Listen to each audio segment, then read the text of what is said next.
Hi everybody, Mark Moorhead, Curator of Education here at the Hall of Flame Museum in beautiful Phoenix, Arizona, where if you can't come in to see our museum, we bring the museum to you. And today what we're bringing to you here in Gallery 1, one of my favorite parts of the museum, 19th century and earlier hand and horse drawn, is a great example of what a small town, a village, or a rural community might have. This beautiful little piece, college football fans will be able to guess where it's from, the Badger Fire Company. It is from a little place called Centerville Township, Wisconsin. And it was just, in those days at least, it was just a few hundred German farmers. And it was built in 1865 in the city of St. Louis, Missouri by a company called Rumsey. And just because it was a small town didn't mean they didn't want to have a beautiful piece of firefighting equipment that they could really take pride in. So you see it has that 19th century elegance, all that beautiful design to it, but it's also built to be very compact. The handles fold in, this draft hose flips over the top. That was a very common design in the 19th century that they call a squirrel tail. And if you look closely at the end of that draft hose is sieved, because a lot of times in a rural area, you'd be drafting from a natural water source, a creek or a pond or a swamp or a ditch or whatever, and you didn't want fish and frogs and seaweed and stuff like that getting sucked up into the hose.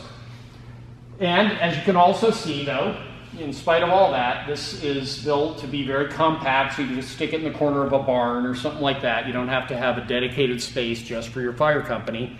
But it still has beautiful designs to it, and it's still something that shows a lot of civic pride for the people living in that area. Oh, and it also has one other neat feature is it's got this high front end, what they call a piano box chassis, that gives your front wheels this really broad turning radius, which really helps you angle the front of your rig in the direction that you want.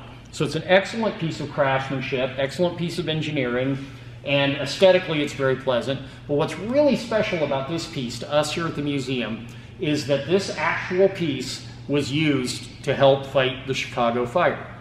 October of 1871, everybody's heard about Mrs. O'Leary's cow in the barn on DeKoven Street. Didn't feel like getting milk one night, kicked over a kerosene lamp and the barn went up.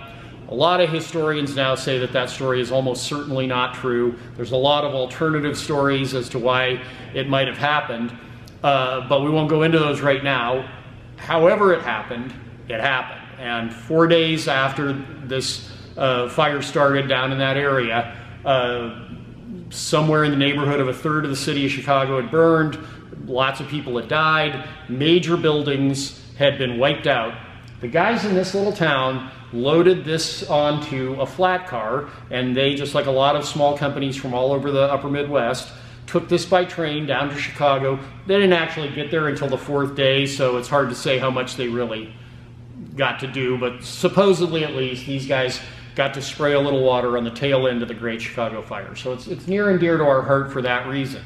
Now, what a lot of people in the upper Midwest may know, and people who are interested in fire history may know, is that the same days as the Great Chicago Fire in October of 1871, the same week, it had been a very dry year, there were terrible wildfires all over the upper Midwest, and there was one that was really, really terrible, called the Peshtigo Fire.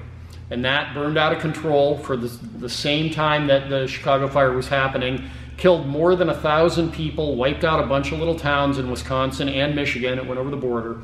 Some of those towns were never rebuilt because just basically everybody in town was gone. It was a really horrifying, really gruesome fire. And what's curious is it's not nearly as well known as the Great Chicago Fire. Great Chicago Fire was a terrible fire. It wasn't nearly as bad in terms of life lost, distance covered, stuff like that, as the Peshtigo Fire was. But it's just one of those funny ways that history works, that everybody remembers the hot time in the old town tonight and all that stuff. And very few people, if they're not history buffs, remember the Peshtigo Fire. But something you can say about the Great Chicago Fire is that it was the cause of building codes and rethinking how cities were structured and the materials they were built out of and the widths of streets and all kinds of other building codes and construction codes and fire codes and all that stuff that were instituted not just in Chicago, but Chicago became the model for cities all over the world, not just in this country. that started to build them, and those great city fires became more rare. There were still some, but they became more rare. And when the time to rebuild after one of those fires came along, they tended to rebuild along the Chicago model. So there are people who would say that in the long run, over the long term, as horrifying as the Great Chicago Fire was, it may have actually saved more lives than it took. So anyway, that's one more little tidbit for you from here at the Hall of Flame Museum. Again, I'm Mark Moorhead, Curator of Education. Really appreciate you spending some time with us today, and we'll be back again soon. Bye-bye.